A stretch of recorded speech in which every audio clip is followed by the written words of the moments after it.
किसी भी सामाजिक चुनौती की तरह से खाप पंचायतों द्वारा प्रेम विवाह और अंतरजातीय विवाह और विशेष तौर पर सगोत्र विवाह, इन 3 तरह के विवाहों को लेकर जो हिंसक रवैया अपनाया जा रहा है, इसके समाधान के लिए 2 कदमों पर एक साथ चलना पड़ेगा।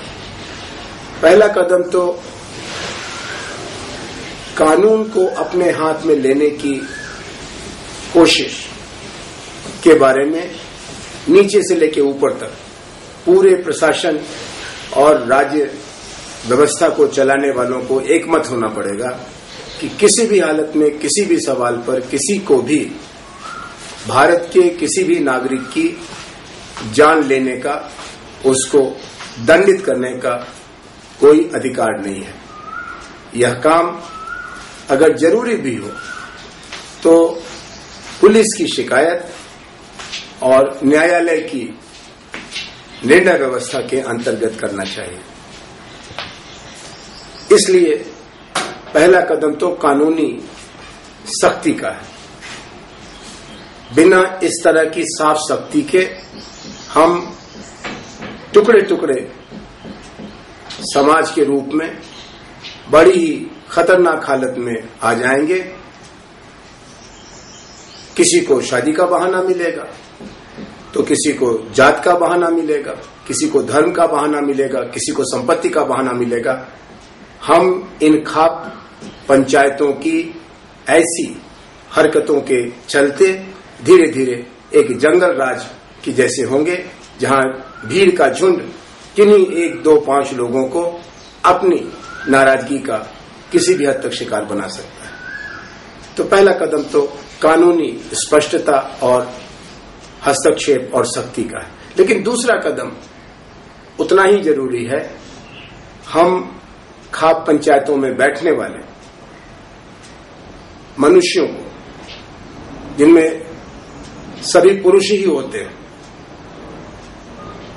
यह संवाद पहुंचाएं कि हम उनकी परेशानी को समझना चाहते हैं। हम यानी व्यापक समाज, यानी बुद्धिजीवी, समाज वैज्ञानिक, राजनीतिज्ञ, मीडिया प्रतिनिधि, जन संगठनों के लोग, महिला आंदोलन के लोग, उनसे हम संवाद करना चाहते हैं। उनकी दृष्टि से हम अंतरजातीय विवाह, प्रेम विवाह, सगोत्र विवाह के बारे में क्या संभव रास्ते हो सकते हैं, उनके जो एतराज हैं, उनकी जो शिकायतें हैं और उसका समाधान, इसके बारे में हम वैसे ही संवाद करें जैसे गांधी जी ने छुआछूत के बारे में अंग्रेजी राज के कानून की बजाय जनता के दिल में बसी भावनाओं को, उसमें निहित करुणा, मैत्री, सहयोग की भावना को जगाने का काम किया था। इसमें जब महात्मा गांधी जैसे राष्ट्र नायक को तमाम तरह का विरोध झेलना पड़ा, सनातनी लोगों ने उनकी सभाएं भंग की, उनकी जान लेने की कोशिश की, उनको प्रहार और प्रचार का शिकार बनाया, तो हमको और आपको भी इस क्रोध की परिस्थिति को समझने के लिए, झेलने के लिए तैयार रहना होगा। लेकिन जैसा गांधी जी के साथ हुआ, महर्षि दयानंद के साथ हुआ, स्वामी विवेकानंद के साथ हुआ, डॉक्टर अंबेडकर के साथ हुआ, धीरे धीरे संवाद को शुरू करने से फिर जरूर जनमत में बदलाव आएगा। जनमत में बदलाव आएगा तो लोगों के सोचने का तरीका भी बदलेगा। महिला आंदोलन को, समाज वैज्ञानिकों को, नर नारी समता में भरोसा रखने वालों को, जाति विहीन समाज बनाने वालों को और सबसे बढ़कर के भारतीय जनतंत्र को मजबूत बनाने वालों को इस संवाद के लिए सभी से संपर्क